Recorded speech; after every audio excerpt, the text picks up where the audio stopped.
Press दिलं. तुम्ही बघू शकता मी गवार कशी तोडून घेतली. बटाटा आणि गवारा बघा. तुम्ही बघू शकता टमॅटो हे बघा कसं कुटून घेतलंय मी. अद्रक लसूण कोथिंबीरचं हे बघा तुम्ही बघू शकता. बघा लागणारं साहित्य तुम्ही बघू शकता. मी आता कढईत तापायला ठेवते बघा. कढईत तापू द्या. आता आपल्याला तेल टाकायचंय. मस्तपैकी मध्ये गवार करायची बघा. तुम्ही बघू शकता. आता तेल टाकत आहे मी. तुम्हाला जेवढं लागतं तेवढंच तेल टाका. जास्त नका टाकू तेल. आपल्या शरीराला चांगलं नसतं व तेल लय खाल्लं. बघू शकता.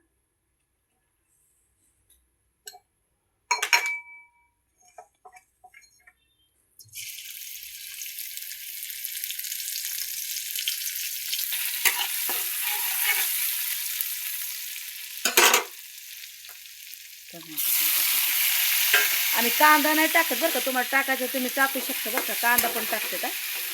मध्यम रसा करायचा, जास्त नाही. थोडासा रसा करायचा आपला. तुम्ही बघू शकता.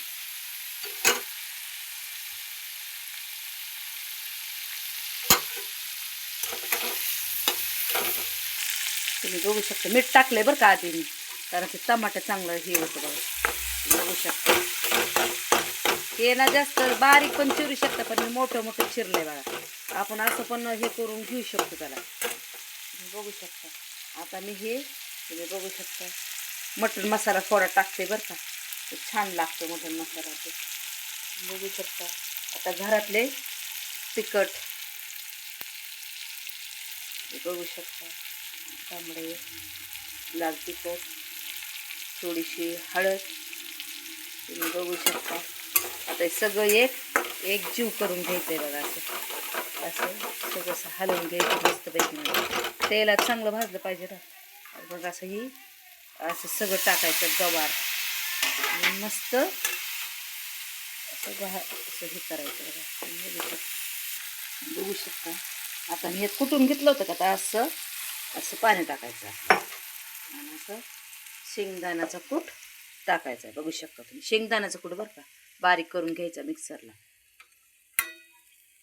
ह्याचा रसा तुम्ही बघा ना कसला भारी लागतो. तुम्ही खाऊन तर बघा. खूप सुंदर लागतो रसा. शिजू द्या चांगलं. ते शिजल्यावर 10 मिनिटं लय झाले गवारला. कवळी असेल तर लवकर शिजते. बघू शकता कसं उकळत आहे. गावावर लवकर शिजते बघा. एका प्लेटमध्ये तुम्हाला काढून दाखवणार मी. तुम्ही बघू शकता गवारचा कसा रस्सा झालाय. किती मिनिटात केले तुम्ही पाहू शकता. किती सिंपल केले. तुम्हाला कांदा टाकायचा तुम्ही कांदा पण टाकू शकता. खोबरं पण टाकू शकता मिक्सरला वाटून. पण मी नाही टाकलं मला, कारण आवडत नाही मला. माझी गवारची रेसिपी तुम्हाला कशी आवडली, माझं करणं आवडलं असं तर माझ्या चॅनलला शेअर करा, लाईक करा. थँक्यू. धन्यवाद देशील. आमेन.